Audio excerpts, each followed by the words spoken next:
Una persona común, como la mayoría de nosotros, puede pasar desapercibida durante toda una vida. Esto pudo ser el caso de Connie Cobb, pero el destino tenía bajo la manga un hecho de una violencia increíble que la pondría a prueba y en peligro, tanto su vida como sus sueños. Alcanzar la notoriedad gracias a una tragedia era algo en lo que Connie nunca había pensado. Un ataque terrible la puso al borde del deceso y la obligó a afrontar el resto de su existencia con un rostro que no era el suyo. Un milagro por partida doble, sobrevivir a un intento de homicidio y volver a tener lo que el destino le había quitado, un rostro. Esta mujer estadounidense fue la cuarta persona en el mundo en recibir un trasplante facial completo. Esta es la historia de Connie Cobb y la mujer del trasplante de cara.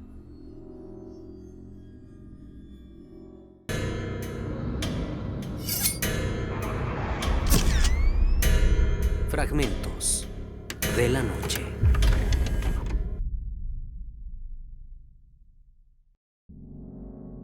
Connie Cobb nació el 12 de noviembre de 1963 con el nombre de Connie Wagoner en Cleveland, Ohio.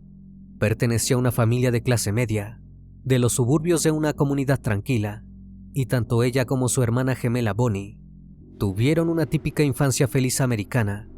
El único incidente que opacó esos primeros años fue el acoso que sufrió en la escuela.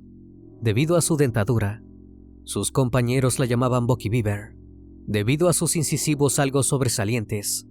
En los años 60 y hasta bien entrados los 70, una joven de clase media no aspiraba a grandes cosas, y su infancia fue normal y sin sobresaltos.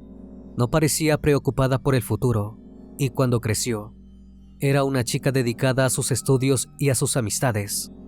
Cuando tenía 14 años, su familia se mudó a Westbury, en el estado de Ohio, y Connie recibió un tratamiento de ortodoncia que corrigió su dentadura. Todo parecía mejorar. Connie no destacó particularmente en una actividad o área académica en particular, pero fue descrita por quienes la conocieron como una persona amable, simpática y con un carácter equilibrado. En su adolescencia, Connie se inclinó por los estudios de arte. Tenía una naturaleza creativa y sensible a la belleza, pero no era una pasión para ella. Le gustaban los deportes y la música. Era literalmente el retrato de una persona normal, hasta que alguien especial llegó a su vida. Esto fue el comienzo de una cadena de acontecimientos que la llevarían al desastre. Connie conoció a Tom Kolb en Westbury y fue un flechazo inmediato, tanto así que a los 15 años ella dejó la escuela para casarse con Tom, y juntos se mudaron a la casa que él tenía. Había una importante diferencia de edad entre ellos, pero nunca hicieron caso de los rumores. La pareja se dio a la tarea de renovar el lugar. Tenían intereses comunes, sobre todo en lo que se refería a utilizar sus propias manos para fabricar cosas con las que estuvieran a gusto. Connie aprendió de Tom cosas sobre mecánica y carpintería. La familia se consolidó cuando nacieron sus dos hijos, Steven y Alicia. Connie trabajó en varios rubros. Hizo tareas administrativas y trabajó de cara al público en varios comercios. Su amabilidad y sus habilidades para tratar con las personas la hicieron muy apreciada, pero estas ocupaciones le quitaban tiempo de calidad con la familia, por lo que Tom y Connie decidieron dar un paso hacia el futuro. Fundaron una pequeña empresa de reparaciones, restauración y acondicionamiento. Ellos eran dueños, empleados y contratistas, y comenzaron a tomar trabajos en toda el área circundante, desde trabajos de pintura hasta construcciones con paneles de yeso. Así fueron pasando los años. Steven y Alicia crecieron y empezaron a colaborar en el negocio familiar, hasta que en el fatídico 2004 reunieron el dinero suficiente como para intentar un cambio en sus vidas. Habían terminado los años de viajar por todo el estado, brindando servicios. Era hora de que los clientes fueran hacia ellos. El 26 de marzo de 2004, cuando Connie cumplió 41 años, compraron el OK Coral, un restaurante y bar en el condado vecino, en un pueblo llamado Oakdale, que quedaba media hora en automóvil desde su casa. Ese bar sería el escenario de una secuencia confusa y sangrienta, de la que hasta el día de hoy no existe información completa. Connie encaró el nuevo proyecto con el entusiasmo que siempre la había caracterizado. Trabajaba en turnos dobles, con una jornada que empezaba a las 6 de la mañana, preparando desayunos, y solía terminar a las 2:30 de la madrugada, cuando el último cliente del bar se marchaba. El bar tenía un departamento en el primer piso, que solían utilizar para pasar los fines de semana cuando terminaban tan tarde, porque no valía la pena hacer los 40 minutos del camino de regreso. Ese departamento fue el lugar en el que el 20 de septiembre de 2004, Tom le disparó a Connie en la cara con una escopeta.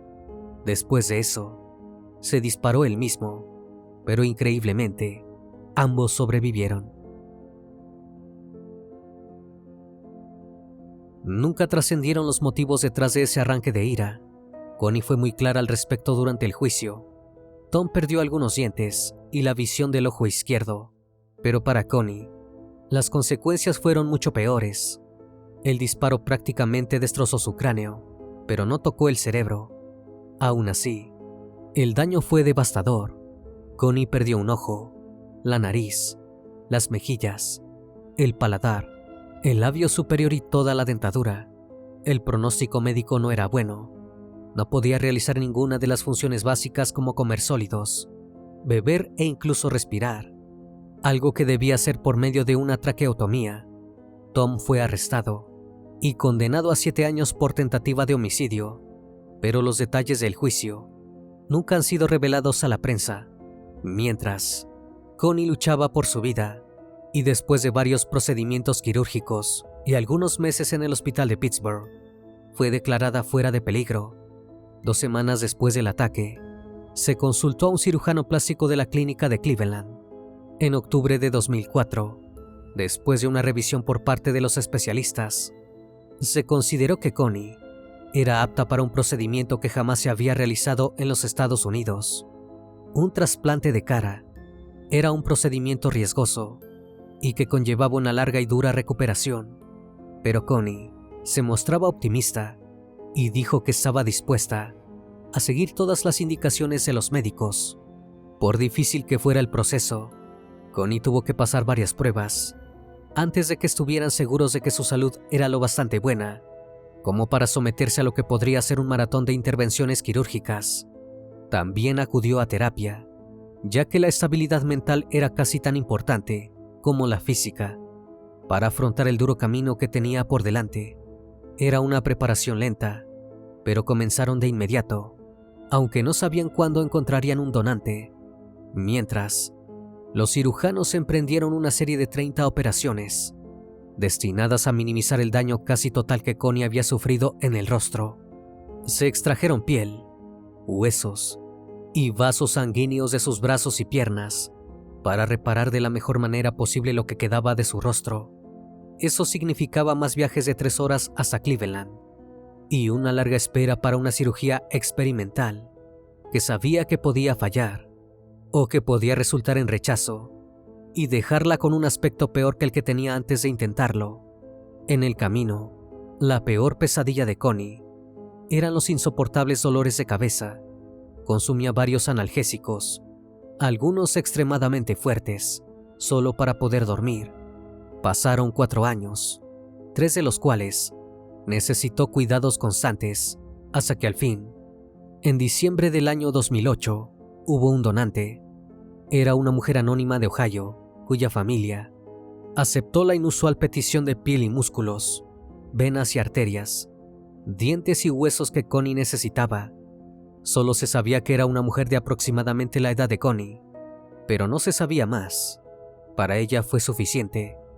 Se puso en manos de los médicos y se concentró en la esperanza de volver a tener un rostro.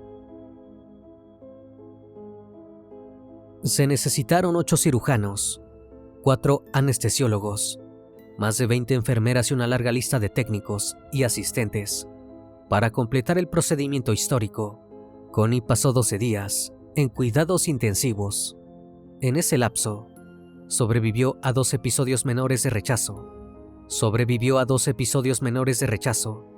Estuvo semanas sin poder ver a sus 2 nietos, lo que fue una de las cosas más difíciles para ella. Pero no se trató solo de dolor e incertidumbre. Sus heridas habían dañado gran parte de sus receptores en la nariz y la boca. Además, llevaba años sin utilizar lo que había quedado intacto. Connie tuvo que aprender a hablar de nuevo, utilizando los músculos faciales de otra persona, y tuvo que aprender a oler de nuevo, practicando con el olor del café, el chocolate y los plátanos. Era parte de la rehabilitación. Tenían que recordarle a su cerebro todo lo que había olvidado. 58 días después de que los cirujanos le colocaran su nuevo rostro, Connie recibió el alta médica el 5 de mayo de 2009, mientras las cámaras filmaban y los periodistas de todo Estados Unidos esperaban en silencio. La doctora María Simeonao, la cirujana de la clínica de Cleveland, que dirigía el equipo de trasplantes, presentó a Connie al público. En el mes de julio de 2010, Connie tuvo que pasar por una nueva cirugía, esta vez para retirar la piel sobrante del injerto.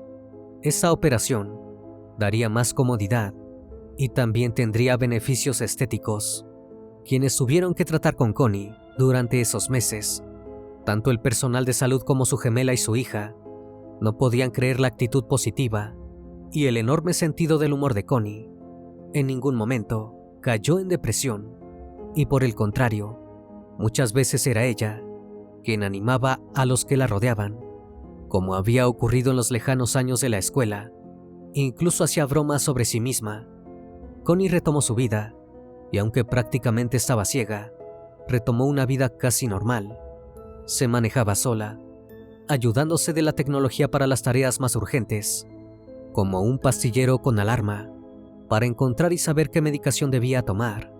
Su hermana gemela declaró que su independencia era tal que muchas personas ni siquiera se daban cuenta de que estaba prácticamente ciega. Podía jugar al billar, hacer deportes, y más adelante se dedicó a dar conferencias para concientizar sobre la importancia de la donación de órganos. Finalmente, Connie falleció a los 57 años, en 2020. Las causas no fueron detalladas, pero se sabe que fue a causa de una infección que no estaba relacionada con el trasplante. De hecho, fue la persona que más tiempo vivió después de someterse a este procedimiento. Entre los aportes que constituyen su legado, estuvo una serie de conferencias que dio a mujeres que se habían encontrado en una situación de amenaza como la que ella había vivido. Tom, su ex esposo, salió de prisión en 2011. Nunca se supo qué dirección había tomado su vida, y se especula con que falleció en algún momento entre ese año y 2016. Los motivos de la discusión, que terminó en ese intento de asesinato y autoprivación de la vida, nunca fueron revelados, pero el ejemplo de Connie persiste, reforzado por las palabras de uno de los cirujanos, quien dijo que sin su energía positiva y sus deseos de retomar su vida cuanto antes, el resultado nunca hubiera sido el mismo. Espero que esta historia haya sido de tu agrado. Como cada noche agradezco que estén aquí, disfrutando una historia o una leyenda más de este canal, que cordialmente les abre las puertas para que se suscriban y formen parte de esa gran comunidad. Esto es Fragmentos de la Noche, donde despertamos tus peores miedos. Dulces sueños.